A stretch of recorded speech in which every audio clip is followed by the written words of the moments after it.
নির্বাচিত সরকারের হাতে দ্রুত দেশের দায়িত্বভার তুলে দেওয়ার আহ্বান জানিয়েছে জাতীয় নাগরিক কমিটির আহ্বায়ক নাসির উদ্দিন পাটোয়ারি। শনিবার ঢাকা রিপোর্টার্স ইউনিটের সাগরুণী মিলনায়তনে সদ্য প্রতিষ্ঠিত দলটির প্রথম সংবাদ সম্মেলনে তিনি এই আহ্বান জানান। সংবাদ সম্মেলনের শুরুতে লিখিত বক্তব্যে দলের মুখপাত্র সামান্তা শারমিন বলেন, একটি সত্যিকারের গণতান্ত্রিক দেশ বিনির্মাণের স্বপ্ন এখন বাস্তবের অনেকটা কাছাকাছি। এছাড়া ঘোষিত 8 দফা দাবি বাস্তবায়নে অচিরেই নাগরিক কমিটির দেশ জুড়ে জনসংযোগ কার্যক্রম শুরু করবে বলেও জানান তিনি।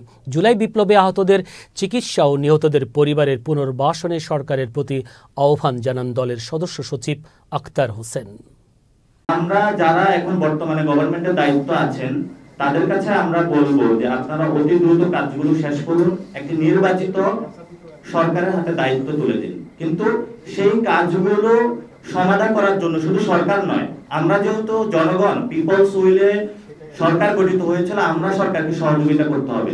আমরা চাইবো আমাদের যারা আহত আছেন তাদের চিকিৎসা যেন সঠিকভাবে হয়, এটা যেন সরকারের পক্ষ থেকে সুনির্দিষ্ট পরিকল্পনা প্রণয়ন করা হয়। আবার একই সাথে শুধু চিকিৎসা নয়, শহীদ পরিবার যারা আছেন, এমন অনেকেই শহীদ হয়ে গেছেন যারা হয়তো সেই পরিবারের একমাত্র উপার্জনক্ষম ব্যক্তি ছিলেন।